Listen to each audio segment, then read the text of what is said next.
Was a great time to look at MindShield for brain burn as we've gone through earthquakes, some shakes today, and a pandemic. And we are all in a state of hyperarousal. And being in that state long term is not healthy for anybody. So, yes, MindShield is not just first responder focused, it's beneficial for all experiencing anxiety, irritability, agitation, even depression. So the goal, and I'd kind of like you all to remember these two words, primitive versus executive. So that is the whole goal of MindShield for Brain Burn, is to move you from primitive to executive brain. Now in your primitive brain, the fight, flight, freeze response, and for many of us, the responder mode, is where you address a crisis. Now, if you don't move beyond the primitive brain, these crisis memories, these trauma memories get locked up into our limbic system, which is our emotional brain. And so the goal of MindShield is to move you from your primitive brain into your executive brain, where you can feel first.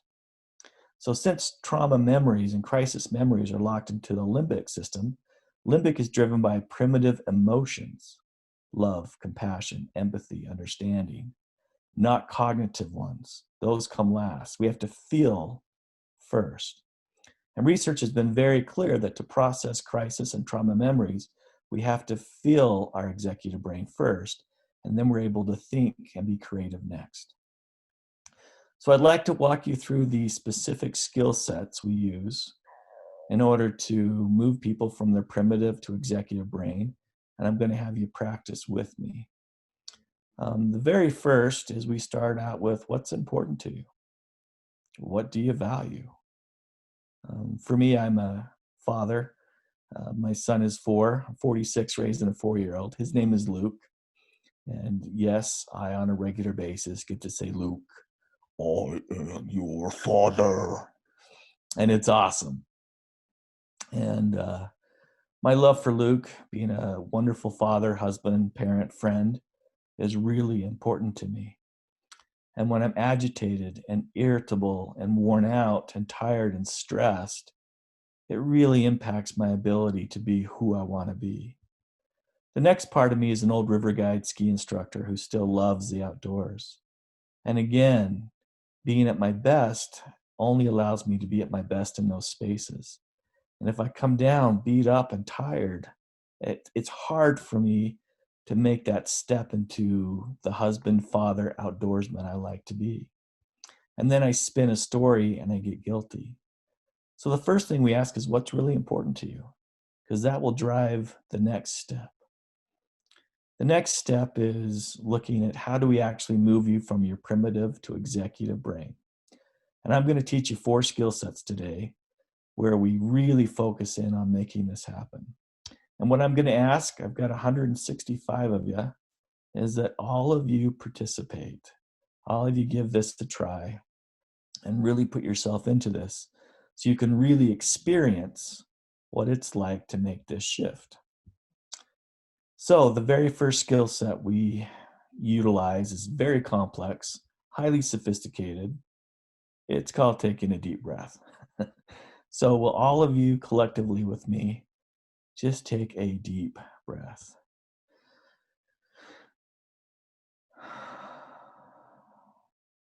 Let's take just one more and really make that choice to take a deep breath.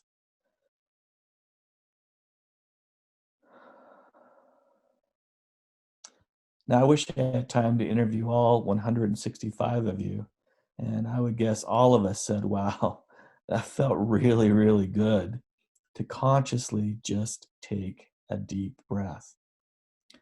Now, lots of complex processes kicked into place when you chose to take a deep breath. Now, all day long, our parasympathetic system keeps us breathing, right?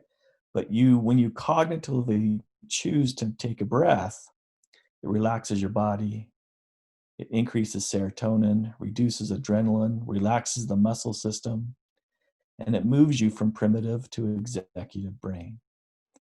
Okay, one of the ways we tell our bodies and our minds that we're not in crisis, that we're not in responder mode, that we're not in a state of stress, is we take a deep breath.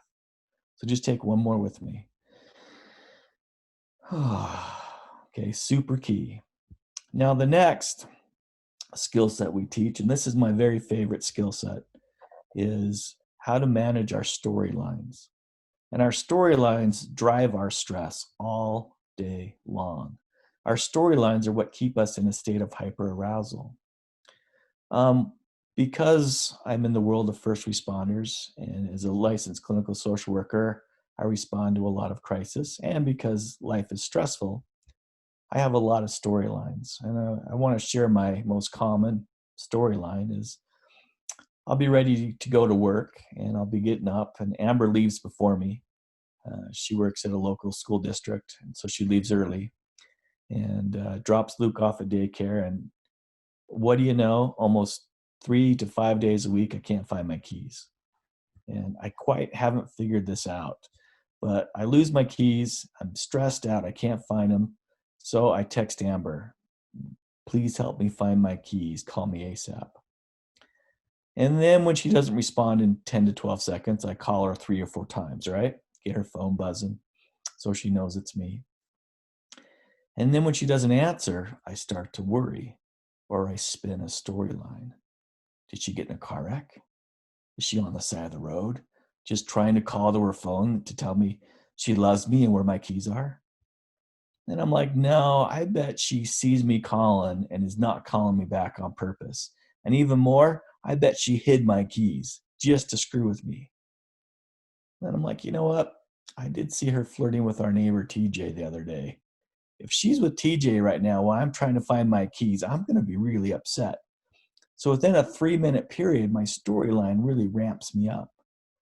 And so when Amber calls me back 5 minutes later, either she's having an affair, she hid my keys on purpose, or I'm just relieved she's alive. And it's usually, Rich, did you check your pockets? So our storylines can really amp us up. And you think all day long how many storylines you have. Even this morning, I had a storyline. My supervisor, the associate dean at the College of Social Work, sent me a text, call me ASAP. I'm like, uh-oh, what did I do? Is it a student issue? Did I make a mistake? Am I going to be furloughed because of the pandemic? If I'm furloughed, I'll lose my insurance. And this is not a good time to lose my insurance. And I'll lose everything I've worked for. And I got all spun out on a story. So when I called her 5 minutes later, she said, oh, by the way, thank you so much for getting this LCSW test prep online. We've had great feedback, and I just wanted to let you know personally. I was like, couldn't you just said that? But what we see is that so often our storylines spin us out of control. So again, to move from primitive to executive brain, first we teach clinicians, civilians, first responders how to take that deep breath. And then we start to look at what are your storylines on a consistent basis. What stories come up every day? What part of it's true and what part of it's not? So you have control over how far that story plays out. Then you also have control over your primitive or your executive brain. Next is we teach how to manage unmet expectations. Now, I'm guessing all of us on a regular basis have lots of unmet expectations. One of my big unmet expectations that hasn't happened for a while because I haven't been driving too much is I'll signal to move into a merge lane and car after car after car will go by. And I'll even be looking out the window like, come on, let me in. And car after car keeps going. And so my middle finger comes up and my storyline is, these people are terrible. Humanity sucks.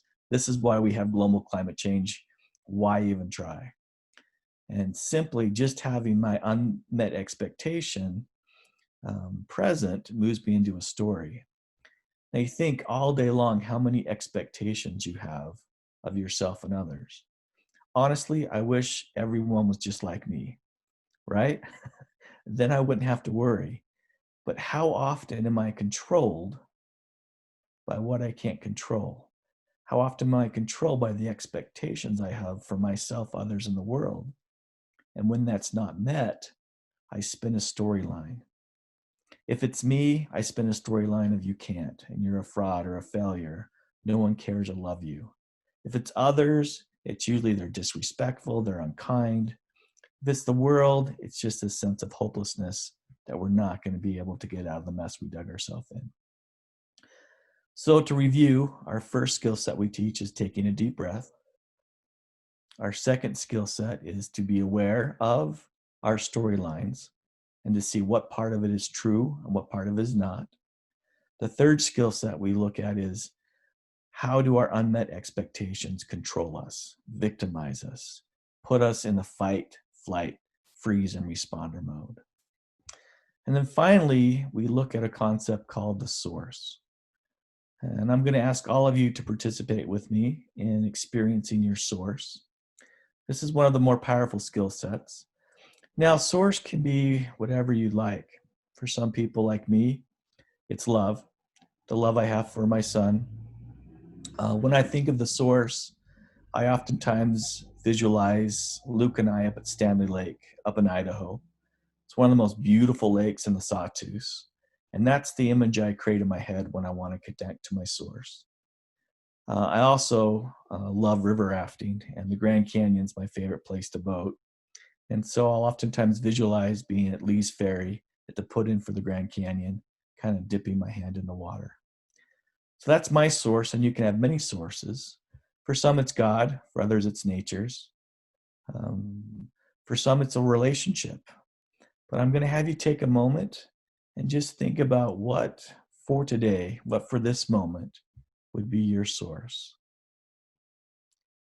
So take just a moment and think what source you'd like to use. And if you're having a hard time coming up with a source, think of an emotion or a value that you're really connected to. Okay, and I'd like you to close your eyes. Take a deep breath and visualize your source. Bring that image into your mind. And when you have that image of your mind in your mind of your source, take a deep breath and bring that image into your body and feel it and sense it.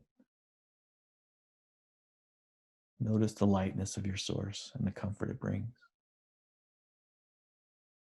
Take another deep breath and bring the source into the room to be next to you and around you.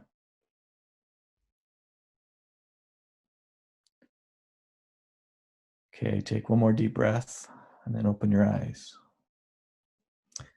Now again, if I had the chance to interview and visit with all of you, you probably noticed a pretty profound change when you connected to your source. An inner peace, a sense of calm, those things that were crisis-oriented or stressful kind of dissipated. And so these are the primary skill sets we use to help those in stress, those in crisis, those who are first responders to learn and grow as we take that deep breath. We look at what's true and what's not in our stories. We evaluate our unmet expectations and how they're controlling us and victimizing us. And then we connect to our source. And when you combine all of those, you shift into your executive brain. And let me explain why this is so powerful and so important. Whether it's PTSD, whether it's stress, or whether it's brain burn, research is very clear that to move out of that space, you must do so in your executive brain. And to do so, you must learn and grow from these experiences. We must see them as gifts, as opportunities. When we see them as fears and gaps and worries, when we see them as things we can't control and how they may devastate us, it puts us in a spiral that spins us out and doesn't allow our bodies and our minds to be productive, to engage with other humans in the problem-solving process, and then to learn and grow. So again, I want to summarize. The goal is to move from your primitive to your executive brain. To do so, we teach tuning into your senses, that deep breath, the natural mechanism by which you connect to your limbic system and your executive brain.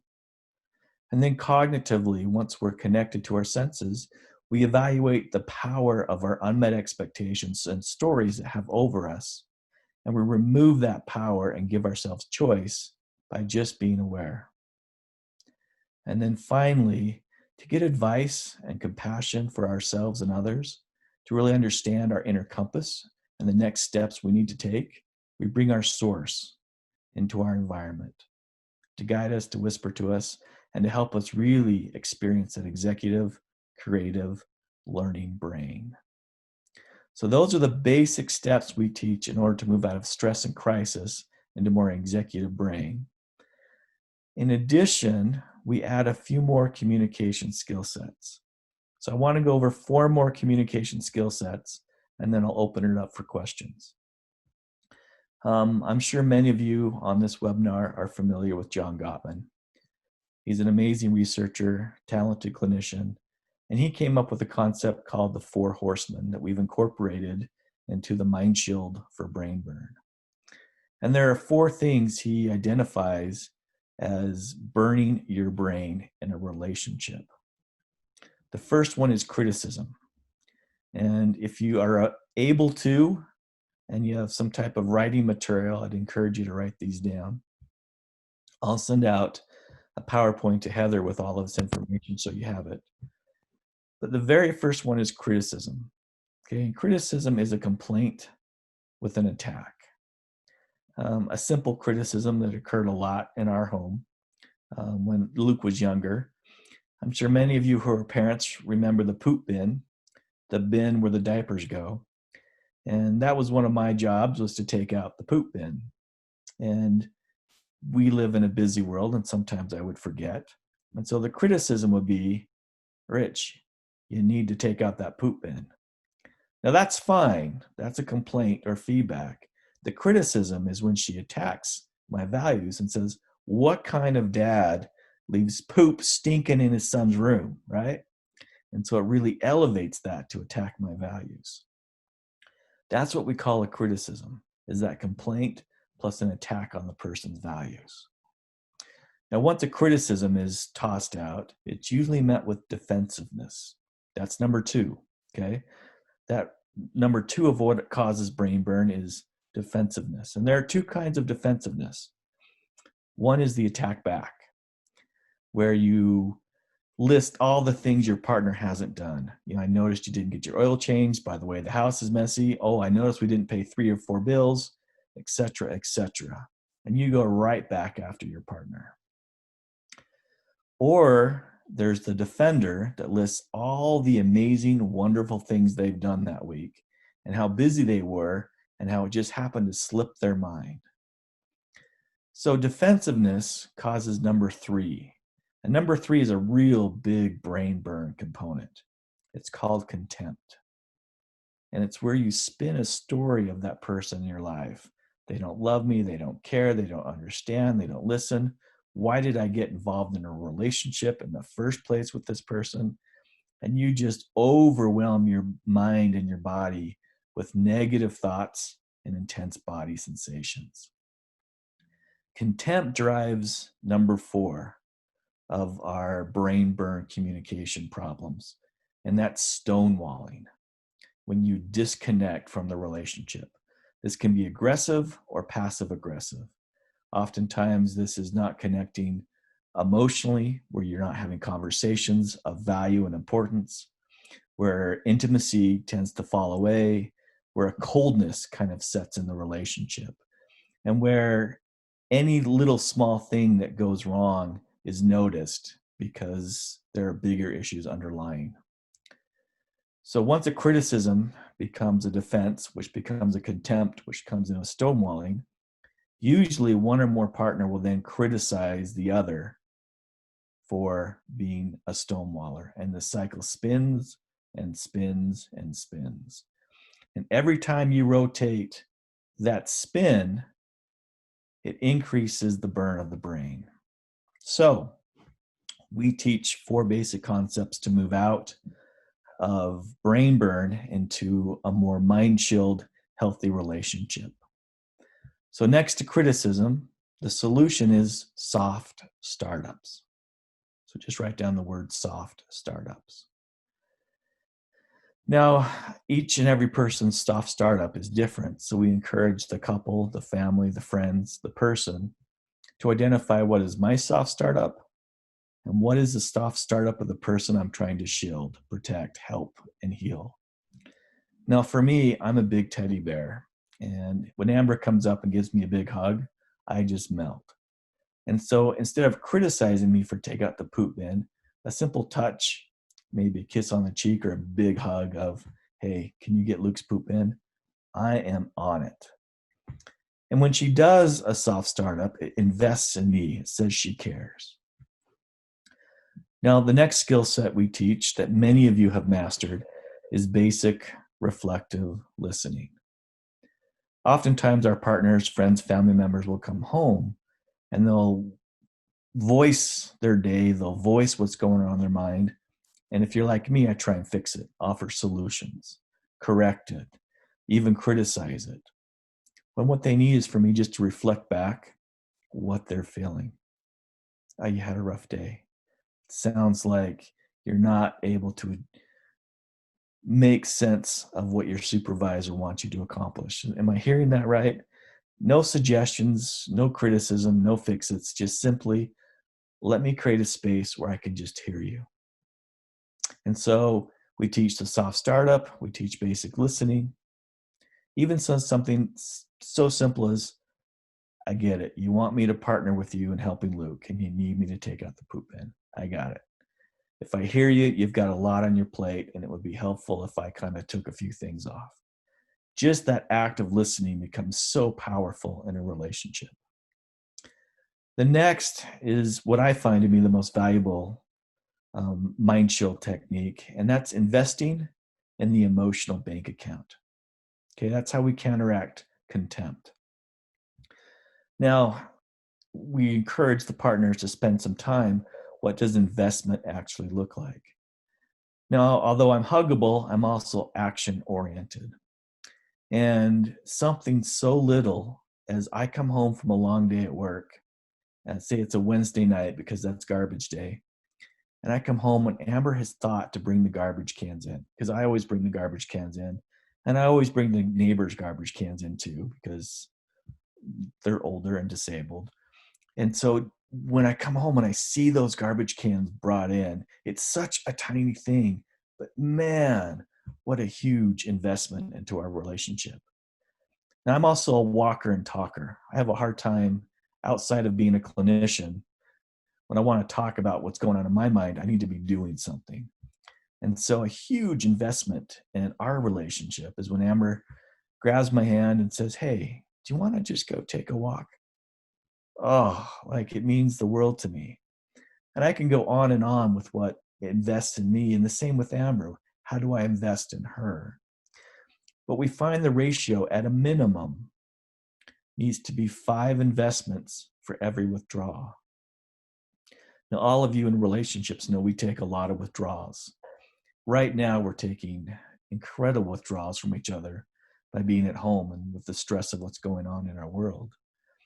And we know that the burn goes away when there's significant investment in the emotional bank account, because then there's finances available to make those withdrawals when it's a real rainy day. And finally, we teach how to combat stonewalling by 2 concepts, and they go back to back. The first concept is a genuine apology. I'm sorry. And actually taking accountability for your piece of it. Not pointing the finger, not blaming or shaming, not saying you back down first. It's simply, I apologize for my piece. The next is your willingness to accept an apology. And that's challenging. Oftentimes people will be, I'm sorry. Well, I know you're sorry, but don't let this happen again. And this has been a pattern, and this keeps going on and on and on. Is they give us an apology and we tend to fight taking the apology. And that moves us back into criticism. And so by offering an apology and taking responsibility and accepting an apology, it brings the couple in a state of what we call turning towards each other. So just to summarize, the skill sets we use to move from primitive to executive brain and to manage brain burn, that we teach all of those in high stress environments, including first responders, is to take that deep breath. And just take one deep breath with me right now. And you can just feel it resets you. The second is to be aware of our storylines and our unmet expectations, because they can control us and keep us stuck in our primitive brain. The next is to have that source present with us, to make that practiced so it comes easy, and to live a source-driven life that's consistent with our values, with what's in our heart, right? And then to really manage the burn in relationships, we look at encouraging soft startups and exploring what a soft startup is within the relationship for each other, how to listen and learn and communicate that I care about what's going on in your mind because I'm just going to listen, and that you're more important in this conversation than me. I'm not going to give you advice. I'm just going to listen. And then we look at investing in the emotional bank account. How do I build you up, make you understand that you're one of the most important people to me on this planet, not in just words, but in actions. And then when we have problems and we need to make withdrawals, which occurs on a regular basis for all of us, how do I apologize, accept responsibility, and be genuine when you do the same? So that is the skill sets we teach to shield the brain from brain burn. We've got about 15 minutes left, so I will open it up to questions. So before we get to the questions, can you demonstrate how to pull it all together with the circle map? Sure, if you'd like. If you'll all take out a piece of paper, if you have one available to you, I'll show you how we use all of the skill sets to do a map.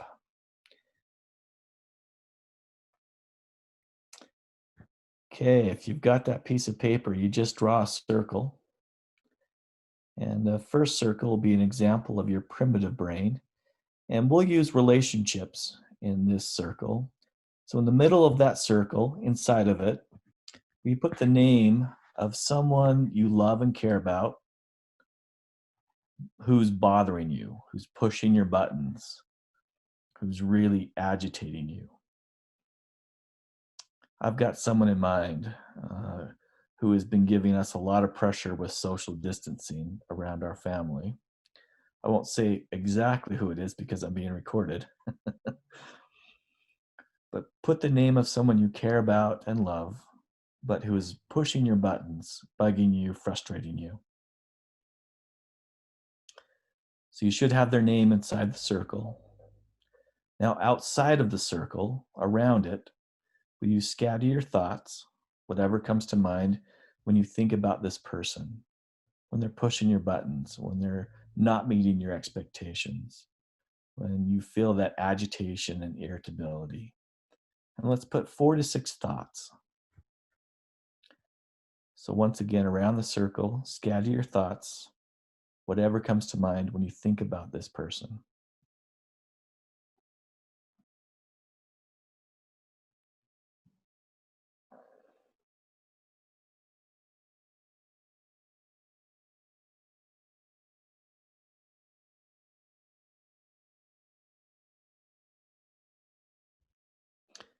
And while you're scattering your thoughts, will you jot down what type of body sensations you're experiencing? Are you feeling a tightness in your chest, stabbing in the neck? Is your heart rate starting to beat up? Are you feeling flushed? Do you notice your muscle tension? But what body sensation is occurring? So again, you've got a person in the middle, and you're scattering your thoughts about your irritabilities and agitations, and you've jotted down a body sensation. Next, let's add a scale to it. And this is personal. It's your own scale from 0 to 10 on your level of thought, worry, and body sensations. Since this person's someone I care a lot about, and they're really pushing my buttons, I'm about an 8 on a scale of 0 to 10. That means my thoughts are pretty negative, they're spinning pretty hard, and I'm feeling a lot of pressure in my chest, and I'm highly agitated at this person. So I'm about an 8 on my scale of 0 to 10. So on your own scale, will you jot down what number you're at?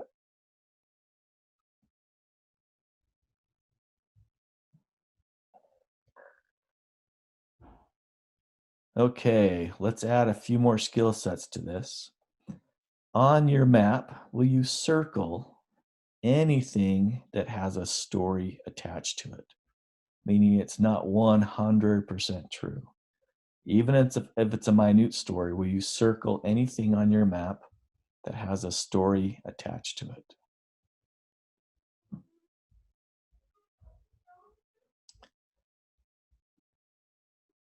Okay. In addition to stories, will you look at your map and will you circle anything that has a unmet expectation attached to it? These are expectations you have for others that aren't being met or for this person. And you can do double circles. Most stories have an unmet expectation. So again, circle anything on your map that has an unmet expectation attached to it. And these are your expectations for that person.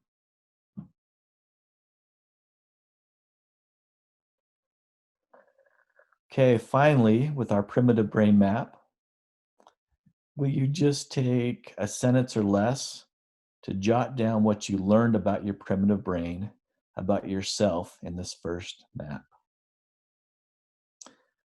I always learn that I have really high expectations. And when my stories are spinning, I'm not very compassionate and I can be very rigid in my beliefs. So, again, will you jot down just one sentence or less what you learned about yourself by doing this first map?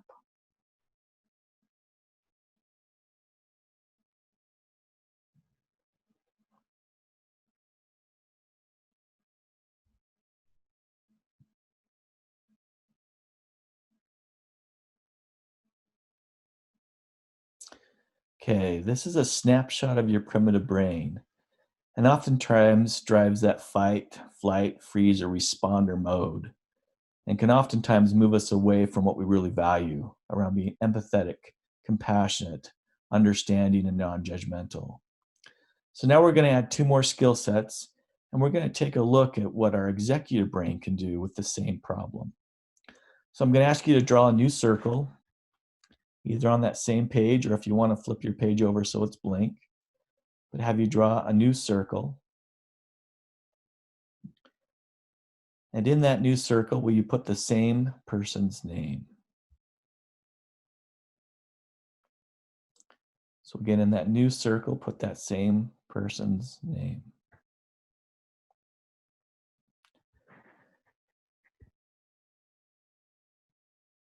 Now, before I have you scatter your thoughts, I'm going to ask y'all to take a moment to close your eyes and take that deep, deep breath.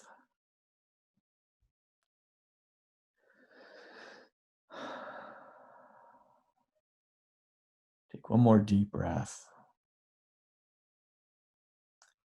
And then while you're taking deep breaths, will you bring that image of your source back into your mind? And again, bring that image of the source into your body. And notice how the source feels in your body. And then take one more deep breath and bring the source into the room with you. For me, I'm bringing Luke's love and the beauty of the river into the room with me. Now, with your source present and with your senses connected, you take a moment and scatter your thoughts, whatever comes to mind about that same person. Again, with your source present and while tuned into your senses, scatter your thoughts, whatever comes to mind about this same person.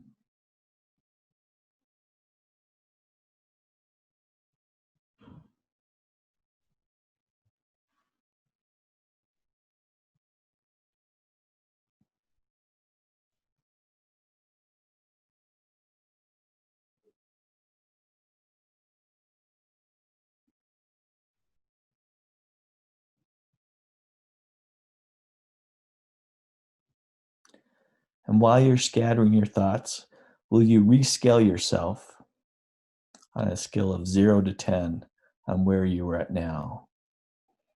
So I started as an 8, now I'm at a 2.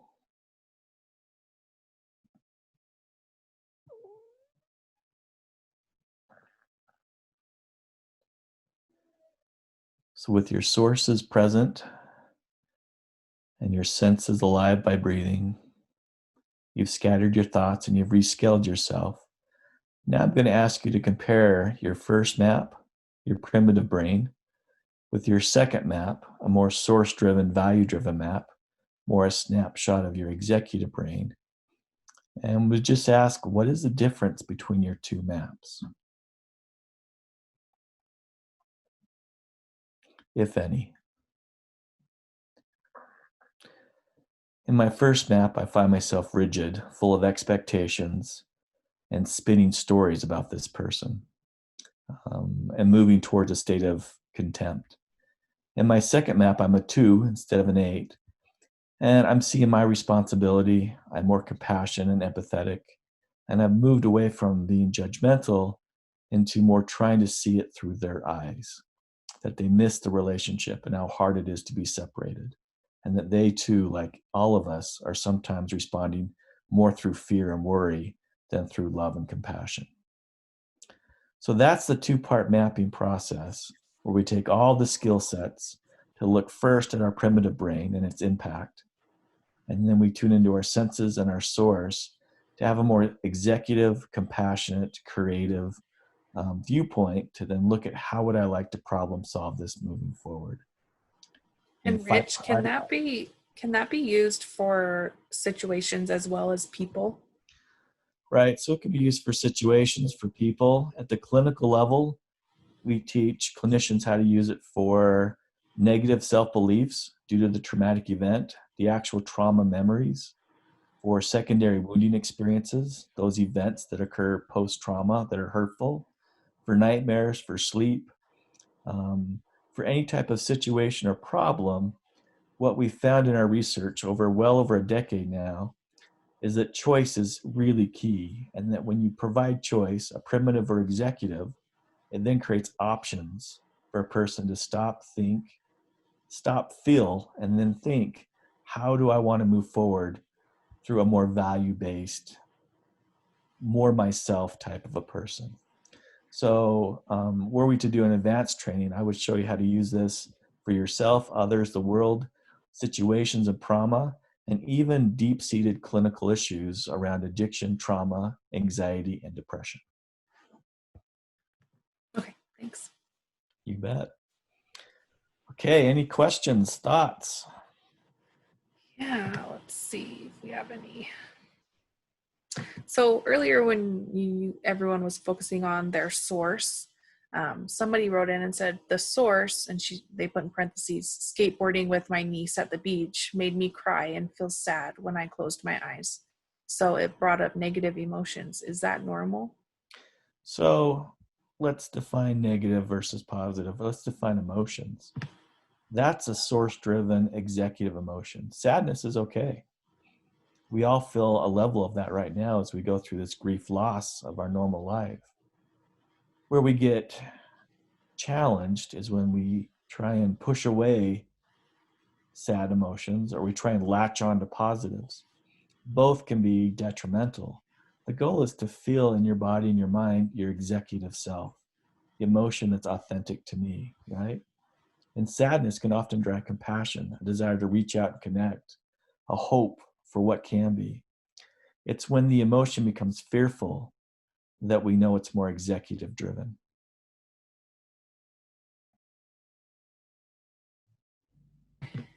Does anyone else have any other questions? They can unmute. You can unmute yourself by holding down the space bar, or And you let can write me in the chat.